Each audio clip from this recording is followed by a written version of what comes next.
Hello and welcome back to Good Game Nation, where we bring you all things TCG. My name's Preston. I'm here with Sam. Say hello. Hello. It's a good day. I'm excited to do this meta. Yeah, it's Meta Monday. We had a really interesting tournament over the weekend, and some familiar faces I think showed up in the finals. So Yeah, hopefully not forgotten faces. It's definitely been a while since we've featured this leader on this channel, but it's nice to get back to it a little bit. There was a qualifier over the weekend, and first, second, and third were Law, Katakuri, and Law. Fourth place, I was confirmed it was Cat. It was somewhere here in the comments. And these are the three decks. I just want to flash really quick that we have the top 16 as well. mhm. As we have four Laws, three Zoros, two Whitebeards, two Dofis, two Cats, and then one Ace, Lucci, and Blue Crocodile. And that is what our friend Noah played here. Shout out him. Give him a follow. He posts a lot of good content. Post a lot of content, and posting a top 16 is great because it shows us what is kind of showing up and what is losing it in the final round. Hmm.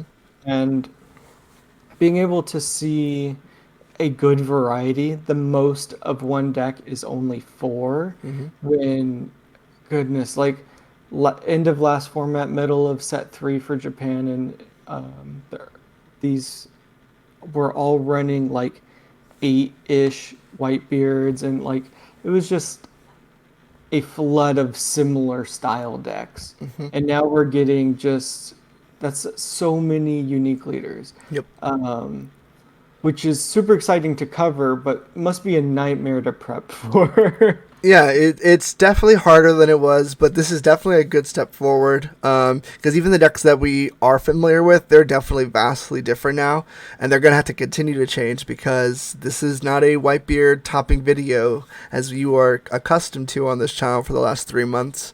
We're definitely switching it up. So let's get into the top three decks. And the most interesting thing I think is when we look at this law. There is three set two cards and or two set two cards and everything else is set one starter decks. They haven't had to card wise adapt. Yeah, they didn't have to adapt past set two. So the players that are playing Law, they might have messed around in set three, but coming into set four, they know that they can play the exact same deck that they've been playing for the last like 6 or 8 months, maybe longer even, and just play their game, know how to react, Hmm. uh, and just apparently win at least top with 4 out of 16. Yeah. Um, but this is a pretty, for the most part, pretty standard deck. We've seen a couple different iterations of Law, and this is the 8 drop kid version. Yeah. So they're playing the kid that doesn't want to die, which is a choice. It's a different difference between the other one that we'll cover here. Yeah, it's definitely a flashier card than most laws play. Some laws don't play. It's really a preference, and that's kind of what law comes down to. A lot of these cards are count wise. These are all faces that we're familiar with. It really just comes down how you want to play it. And I think we didn't cover a lot of law in set three. I think they struggled a lot with Marco Spam, but if we highlight the Whitebeard list that we covered last week, 2 weeks ago, they weren't really playing those 5 drop Marcos. They're playing higher counts to avoid some of these specific event cards that target 5 drops. Looking at Croc Leader, the blue event card as well does this. Even Thunderbolt from yellow, all target these 5 drops. And it forces Whitebeard to play a little heavier, a little more 6 drops, and it gives Law a little bit of speed room now to help that once poor matchup. Hmm. Yeah. Yeah, and I think the difference between this build and most builds is this build isn't running a huge amount of 5 drops.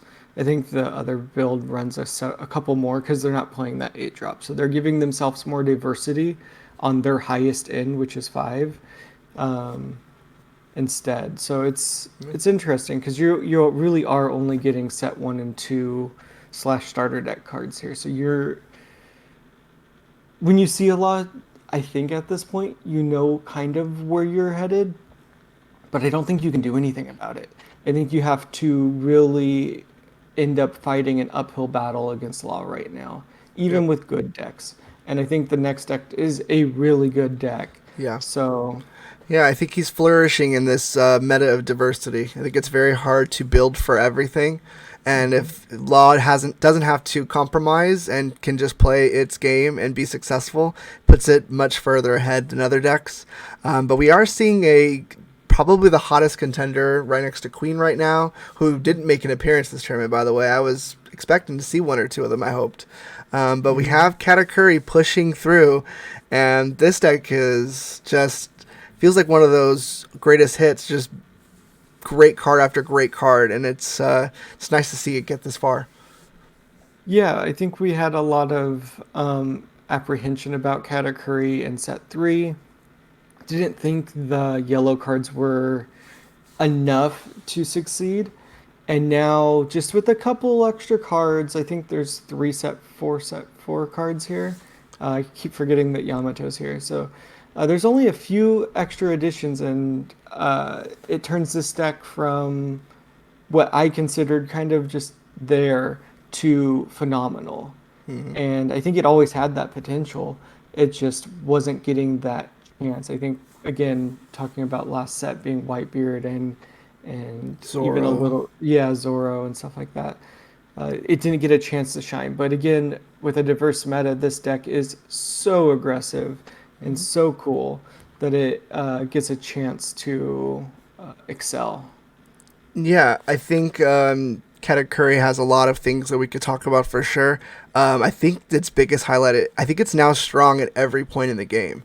I think in set three we saw the end game. We knew the end of the story. We already knew that if we could get here, we were gonna win. Like these cards are amazing, but it was missing that beginning middle. It was struggling. You know, Cracker was a good card, but it was typically better towards the end of the game. So we had these pieces, but we needed this middle support. And again, Sanji, Beiji, and we're seeing Almond make their appearance too. Another great card. And this mid game feels very, very fleshed out. We're seeing a splash of event cards. That's another huge plus. We had been accustomed to only playing really Thunderbolt and at a 2 count if we were playing it. We weren't playing it in more. So seeing this diversity and all these aspects of this deck and in this format is wonderful, but terrifying for other decks because how do you? There's not a lot of things you can do once they get to the end game. So you got to win in the mid game, and if you build for that part of the game, you're gonna lose to Law. So it's turn. And hopefully we get this little meta triangle soon. It might be the first time we get a really concrete one here in One Piece, but it's exciting to look at this list. Yeah, we finally have enough diverse leaders that we can actually start building into a very diverse format. Triangles, or there's always something that we'll call them. Um, but yeah, this deck had to finally adapt with the new cards, and they finally got the stuff that they needed to. So this deck is actually playing more for set four cards than I'm used Hmm. to seeing, Hmm. because they're also playing the 5-drop 7K vanilla and the 6-drop 8K vanilla, which really just makes that mid game so monstrous.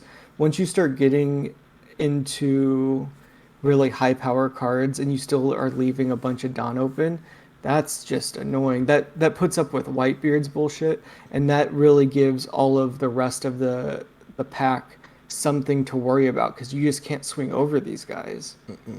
Yeah, a lot of power, and I don't know how much we talk about one counts. One counts, I think maybe on a podcast a while back. Typically, they're cruel, but you see a lot of cards with Katakuri, right? You're seeing your extra 5 life as well. So these one-offs have a little more room to shine. We're able to, sometimes we're able to find them and play them at a key moment, and they are a lot of power. And there's a lot of one combos in here as well. Not a ton of them. It's got a lot of flexibility. And again, there's nothing you could do about the end game, so it was just about getting there, and we're getting there smoothly now. So smoothly, bang. We're gonna have to we're gonna have to find something that can successfully beat this. That's not always Law, and maybe we'll see it, maybe we won't. It's definitely exciting. Yeah, because I think at this point, picking up law, at least you don't have to buy into the newest stuff. That's But true. I think we've always said that law is a high skill cap leader, Mhm. and there's a lot of room to make error if you are not being super efficient with your plays. Mhm. So if that's the only thing that beats certain decks, you either have to get good or you're just going to lose to Katakuri and stuff, or to Law himself. So Wow. it's a tough format when you either have to be good at the game or play like Katakuri. So That's the quote of the year right there. That's yeah, hilarious. pretty good. Oh my goodness. Yikes. There's a he's not wrong. It's just funny. Um, then third place we have again another law, and it is a bit different, but you know same faces, different counts. Mhm. Still very has that law feel. So again, it's coming down to it has to be matchups. We don't have a lot of unfavorable ones. They're probably very neutral right now.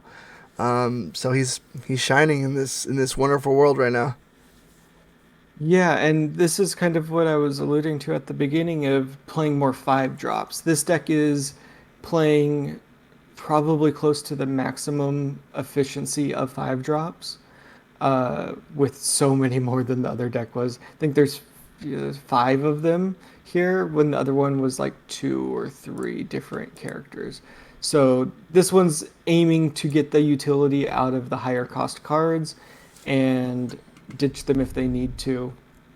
But with your law and your all of your laws, you're playing seven high drop laws and X Drake. You're playing a more supernova focused build, so that if by chance you get X Drake on the board, this isn't the one I'm talking about the wrong one. This is the KO one. Hmm. All right. Absolutely, yeah, for the on-play effects. Yeah, you're right. It gives you the diversity to deal with more things. This one's definitely a little more KO focused than the other one.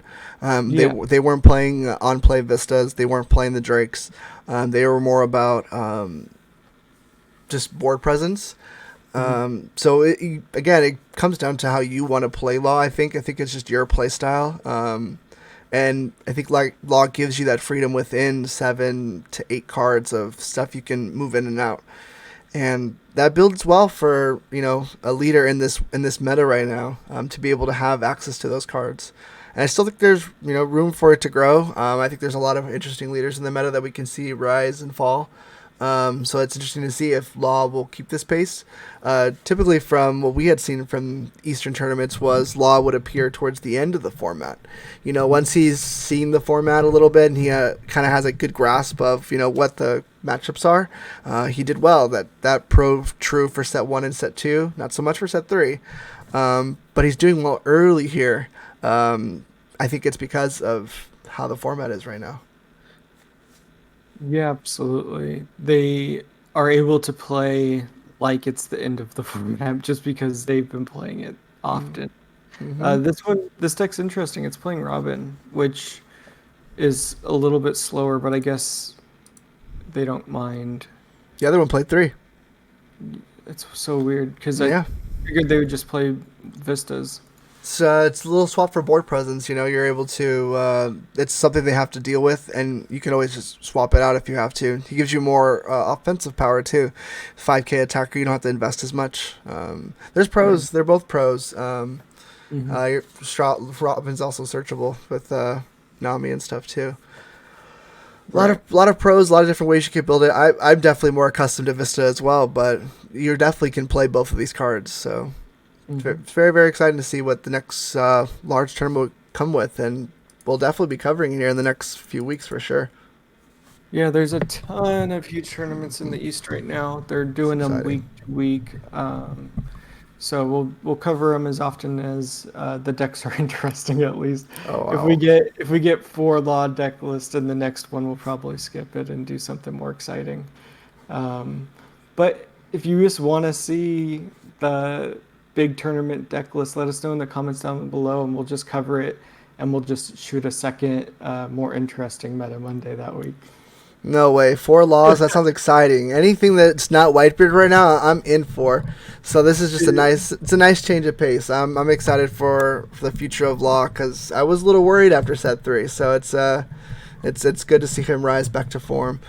But that would do it for this episode of Meta Monday. Thank you guys for watching. And if you are still here, consider doing the YouTube things. Like, comment, subscribe, and good night. Bye. Bye. Bye.